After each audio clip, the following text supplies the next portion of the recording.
দু ফালি করে বেগুন আর আলু একসাথে ভাজি করে খেয়ে দেখুন, সংসারে একেবারে ভাইরাল হয়ে যাবেন। আসসালামু আলাইকুম, আশা করি সবাই ভালো আছেন। আলহামদুলিল্লাহ আমিও ভালো আছি। তোমার আজকের আয়োজনে থাকছে বেগুন আর আলু ভাজা, একসাথে রান্না করতেছি। দেখুন, বেগুনের ভাজি কিন্তু আমি আগেও দিয়েছি, আপনারা দেখেছেন, কিন্তু ভিন্ন রকম করে এক একটা ভাজি এক এক রকম করে দিয়েছি। কারণ বেগুন এক হলে কি হবে, রান্নাটা যখন ভিন্ন হয় স্বাদটুকু কিন্তু ভিন্ন ভিন্নই হয়।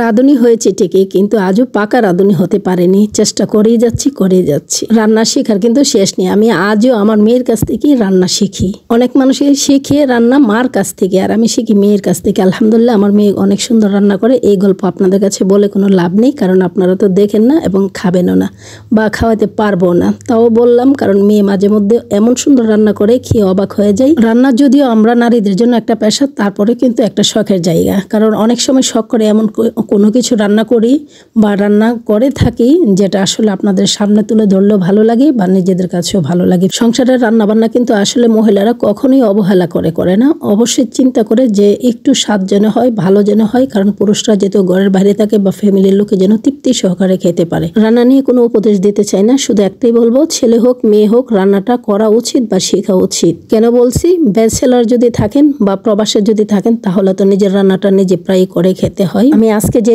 বেগুনটা রান্না করেছি, এই বেগুনটা কিন্তু কালো ছিল না, একটু সাদা সাদা টাইপের ছিল, লম্বাই ছিল বাট কালো ছিল না। তো সবাই ভালো থাকবেন, সুস্থ থাকবেন। আল্লাহ হাফিজ।